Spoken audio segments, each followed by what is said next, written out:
আমরা মূলত 11 তারিখে যে গণশুনানি হবে সেটা নিয়ে গত প্রায় 10 দিন আমরা সবাই মিলে ক্যাম্পেইন করছি।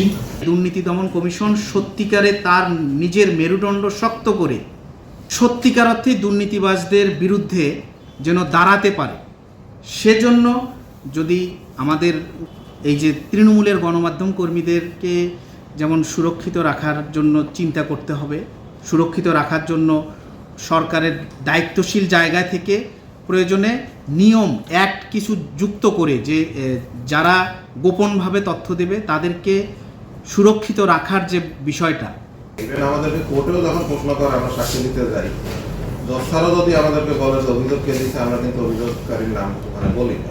ঠিক আছে, আমরা কিন্তু কারো মানে প্রতিদ্বন্দ্বী না, আমরা কিন্তু সহযোগী। কারণ একজন অফিসারের কাজ হলো তার টেবিলটা ফাঁকা রাখা।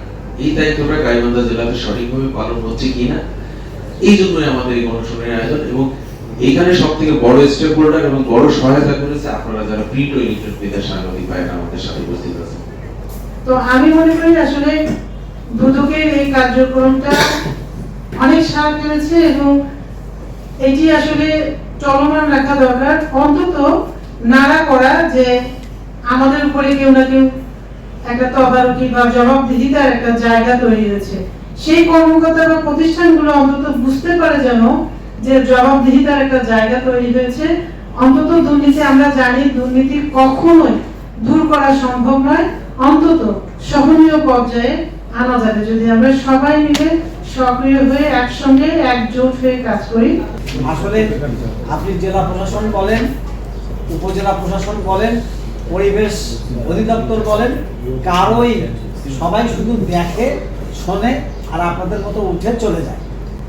এখন আপনি বলেন আমাকে, আপনার কাছে আমি তুলে ধরলাম, একজন মানুষ যখন অভিযোগ দিবেন লিখিত আকারে এবং শুনানি হবে, এরপর তার নিরাপত্তার বিষয়টি কে দেখবে, কিভাবে দেখবে, এখানে নিশ্চয়তা কতটুকু, এই প্রশ্ন কিন্তু অনেক মানুষই আমাদেরকে করেছেন। আপনার মালিবাড়ি ইউনিয়নের যে চেয়ারম্যান আছে তাকে 100 বার ফোন দিলেও সে ফোন ধরে না। যদি 7 দিন আমি আমার কাছে রেকর্ড আছে, 7 দিন যদি ফোন করা হয়, 7 দিনে একদিনও ফোনটা রিসিভ করে না। কারণ আমরা তো শুনবো যে ওই এলাকায় একটা দুর্ঘটনা ঘটছে কি না ঘটছে। আপনি এই বিষয়টা একটু দেখবেন দয়া করে। অবশ্যই দুর্নীতি দমনের বিষয়ে বাংলাদেশে তো আসলে এখন সবচেয়ে বড় সমস্যাই হচ্ছে দুর্নীতি। কোন সেক্টরে দুর্নীতি নেই এটা খুঁজে পাওয়াই এখন কঠিন, প্রায় সব সেক্টরেই দুর্নীতি আছে। তো বিষয়টা হচ্ছে দুর্নীতি দমনের কার্যক্রম